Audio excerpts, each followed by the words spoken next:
Hello everyone.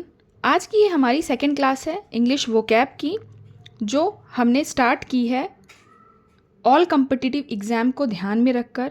उनमें ही आए हुए जो वोकैब हैं उनकी मीनिंग हम देखेंगे। जो इंग्लिश के पेपर में किसी भी गवर्नमेंट एग्ज़ाम में वोकैब आती हैं, उन्हीं वोकैब्स को हमने इंक्लूड किया है अपनी इस सीरीज़ में।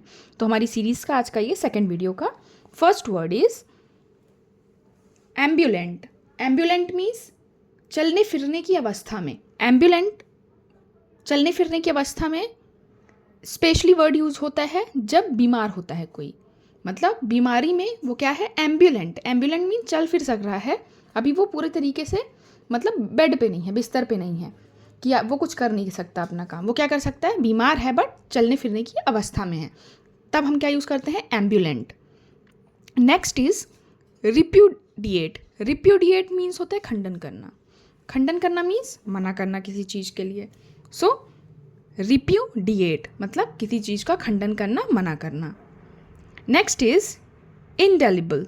इंडेलिबल मीन्स यहाँ पर एक अब अगर इन जहाँ पे भी लगता है वो अपोजिट बन जाता है किसी भी वर्ड का। तो इन मतलब ये अपोजिट कर रहा है किसका, डेल। बस ये याद करने के लिए बता रही हूँ, DEL डेल। डेल होता है आपका की, डिलीट की। तो डेल मीन्स डिलीट करने के लिए। तो इनडेल मतलब जिसे डिलीट ना किया जा सके। इनडेलिबल, इनडेलिबल मीन्स होता है जिसे हटाना या भूलना असंभव है। जो चीज़ हुई है वो क्या ना तो हटा सकते हैं ना ही भूल सकते हैं, उसे क्या बोलेंगे, इनडेलिबल। डेल का मीनिंग होता है हटाना या भूलना, बट इन लगा है तो अपोजिट हो गया, इनडेलिबल जिसे हटाना या भूलना असंभव हो। Amorous. Next is amorous. Amorous means प्रेम संबंधित या कामुकता संबंधित। अमोरस वर्ड एक तरीके से नेगेटिव सेंस देता है। अमोरस ये है एक सेक्सुअल डिज़ायर को रिप्रेजेंट करता है। एमोरस टच हो सकता है, अगर बोलें तो एमोरस टच मतलब प्रेम संबंधित, बट उसमें क्या हो, सेक्सुअल डिज़ायर जो शो करे, उसे क्या बोलेंगे, एक तरीके से नेगेटिव सेंस दे, उसे बोलेंगे amorous. Next is epitaph. Epitaph means होता है एपी, जहाँ पर भी EPI एपी लिखा हुआ होता है, वो AP as a root word है ऊपर के लिए। ऊपर को क्या बोलते हैं, एपी। जहाँ पर भी एपी वर्ड होगा उसे क्या बोलेंगे, हम समझ जाएंगे वो क्या है, ऊपर के लिए यूज़ हो रहा है। तो एपिटाफ मतलब एपिटफ। एपिटफ मतलब कब्र पर खुदे शब्द। जैसे किसके ऊपर, एपी का मतलब ऊपर, तो कब्र पर खुदे जो शब्द होते हैं, आपने देखा होगा जहाँ पर भी, जिसे बोलते हैं टूम। टूम जो कब्र होती है उसे बोलते हैं टूम।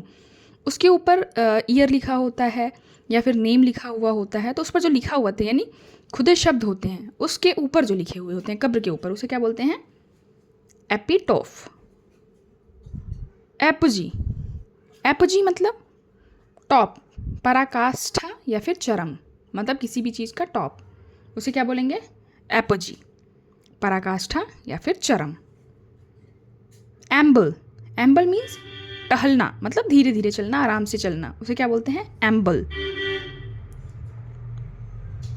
सोमनाम्बुलिस्ट। सोमनाम्बुलिस्ट नींद में चलने को क्या बोलते हैं, सोमनाम्बुलिस्ट।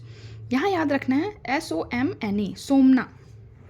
सोमना जो वर्ड है वो होता है, उसे बोलते हैं क्या, मतलब नींद में चल, जो नींद में चलता है उसे क्या बोलते हैं, सोमनाम्बुलिस्ट। सोमना का मीनिंग होता है नींद से।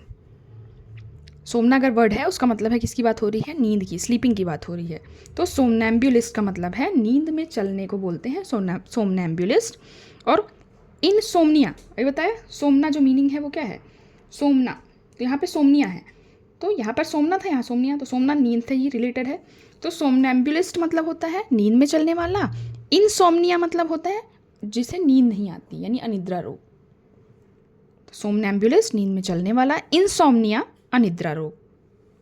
अनिद्रा रोग मतलब जिसे नींद ही नहीं आती, उसे अनिद्रा रोग कहते हैं। Next is 40 wings. Next 40 wings. 40 wings, wings meaning होता है पलकों को झपकाना जल्दी जल्दी से। यहाँ क्या मीनिंग निकल रहा है, 40 विंग्स मतलब झपकी लेना, पावर नैप जिसे बोलते हैं, थोड़ी देर के लिए जिसे सोना बोलते हैं। तो 40 विंग्स मतलब यहाँ पर किससे मिलके बना, 40 विंग्स मतलब 40 टाइम्स पलकों को झमकाना, मतलब मीनिंग क्या निकल रही है, विंग्स का मतलब होता है पलकों को वैसे भी बार बार जल्दी जल्दी झपकाना। जब आप नैप लेते हैं, दोपहर में थोड़ी देर के लिए सोते हैं, उसे क्या बोलते हैं? आप बोलते हैं 40 विंग्स, मतलब झपकी लेना, थोड़ी देर के लिए सोना। प्लेजरिज्म, प्लेजरिज्म, प्लेजरिज्म, प्लेजरिज्म मतलब होता है जब आप साहित्यिक चोरी करते हैं। साहित्यिक चोरी मतलब किसी के भी साहित्य से आप क्या करते हैं? विचारों को, शब्दों को, या फिर उसकी पूरी की पूरी जो भी साहित्य है उसे अपना बनाकर, एक तरीके से उसे चोरी कर कर क्या करते हैं? अपना नाम देकर उसका यूज़ करते हैं। उसे क्या बोलते हैं? प्लेजरिज्म। प्लेजरिज्म, प्लेजरिज्म मतलब किसी के विचारों, शब्दों, कृति को अपना बताकर प्रयोग करने की क्रिया। मतलब एक तरीके से दूसरे के साहित्य को चोरी कर लेना, दूसरे की चीज़ों को, किसी की बुक्स हैं, कई लोग जिन्हें शौक़ होता है लिखने का, तो उनकी डिफरेंट तरीके के उपन्यास आते हैं, नोवेल्स, तो उन्हें क्या करते हैं? उन्हें एक तरीके से उनके ही विचारों और शब्दों को चुरा कर, या फिर बहुत सारी आजकल हिंदी इंग्लिश की बुक्स आती हैं, मैथ्स की आती हैं, सभी की डिफरेंट राइटर्स की, तो क्या हो अगर उसका कई लोग तो पूरा ही सेम कर देते हैं। अदरवाइज़ उनकी चीज़ों को दूसरा एक कॉकट पेस्ट करके अपना नाम देकर उसको क्या कर देना? यूज़ कर देना, यानी कि एक तरीके से उसको चोरी की चीज़ हुई। क्या बोलते हैं? प्लेजरिज्म। आई होप आपको आज की ये क्लास यूज़फुल लगी होगी। If you like the video, please do subscribe and share to others. Thank you.